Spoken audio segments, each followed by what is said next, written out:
తాకట్లో ఉన్న బంగారాన్ని విడిపించి ఆ రోజున మార్కెట్ ధర కట్టి మిగిలిన డబ్బును మీకు అందిస్తుంది కొమ్మూరి గోల్డ్.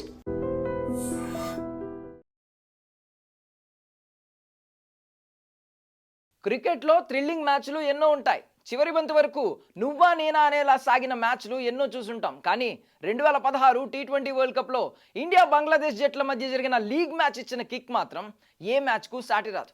ఓటమికి దగ్గరలో ఉన్న సొంత గడ్డపై విజయం ఆశలు వదిలేసుకున్న సమయంలో టీమిండియా అద్భుతం చేసింది. ఈ మ్యాచ్లో ఇండియా గెలిచింది అని చెప్పడం కంటే బంగ్లాదేశ్ చేజేతులా ఓడిపోయింది అని చెప్పొచ్చు. ఈ ఓటమిపై బంగ్లాదేశ్ మాజీ ఆటగాడు ఎప్పటికీ బాధపడుతున్నట్లు చెప్పుకొచ్చాడు. ఇంతకీ అదే మ్యాచ్ బంగ్లాదేశ్ క్రికెటర్ ఏమన్నాడో ఇప్పుడు చూద్దాం. 2016 టీ20 వరల్డ్ కప్లో టీమిండియాకు అది డూ ఆర్ డై మ్యాచ్. బంగ్లాదేశ్తో మ్యాచ్ గెలిస్తేనే భారత జట్టు సెమీస్ రేస్లో ఉంటుంది. పసికూన బంగ్లాదేశ్ కావడంతో ఈ మ్యాచ్లో మన జట్టు విజయంపై ఎవరికీ అనుమానాలు లేవు. అయితే బంగ్లాదేశ్ అంత ఈజీగా టీమిండియాకు విజయాన్ని ఇవ్వలేదు. భారత జట్టును చివరి బంతి వరకు వణికించింది.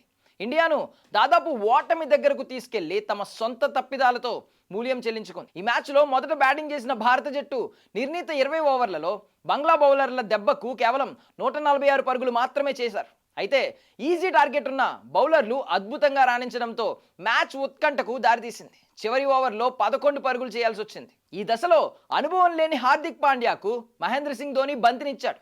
తొలి బంతికి సింగిల్, ఆ తర్వాత వరుసగా 2 బంతుల్లో 2 ఫోర్లు వచ్చాయి. దీంతో సమీకరణం 3 బంతుల్లో 2 పరుగులకు చేరింది. రహీం 2 బౌండరీలు కొట్టి బంగ్లాను విజయానికి దగ్గర చేశాడు. ఇలాంటి స్థితిలో బంగ్లా ఓడిపోతుందని ఎవరైనా అనుకుంటారా? కానీ బంగ్లాదేశ్ ఓడిపోయింది. వరుసగా 3 బంతుల్లో 3 వికెట్లు చేజార్చుకుని ఒక్కో పరుగు తేడాతో మ్యాచ్ను చేజార్చుకుంది. ఈ మ్యాచ్ ఇండియా చేతిలో ఏం లేకపోయినా బంగ్లాదేశ్ ఆటగాళ్లు మూర్ఖంగా ఆడి తమ వికెట్లను కోల్పోయారు. రహీం, మహమ్మదుల్లా అవసరం లేకపోయినా భారీ షాట్లకు ప్రయత్నించి నిర్లక్ష్యంగా వికెట్లు చేజార్చుకున్నారు. చివరి బంతికి 2 పరుగులు చేయాల్సిన దశలో ముస్తాఫిజుర్ రెహమాన్ను ధోని రన్అట్ చేసి హైలైట్గా నిలిచాడు. దీంతో ఒక్క పరుగు తేడాతో విజయం సాధించి భారత జట్టు ఊపిరి పీల్చుకుంది.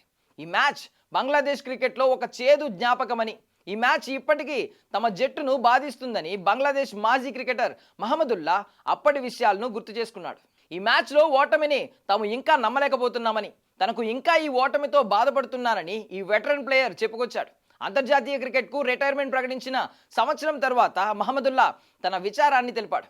క్రికెట్లో ఈ మ్యాచ్ తనకు ఒక అతిపెద్ద పాఠం లాంటిదని చెప్పుకొచ్చాడు. మహమ్మదుల్లా సింప్లీ సయీద్ అనే పాడ్కాస్ట్లో మాట్లాడుతూ ఇలా అన్నాడు: ఆ మ్యాచ్లో మేము ఎందుకు ఓడిపోయామో మాకు ఎప్పటికీ అర్థం కావడం లేదు. ఇది మా జట్టుకు చాలా బిగ్ హార్ట్ బ్రేకింగ్.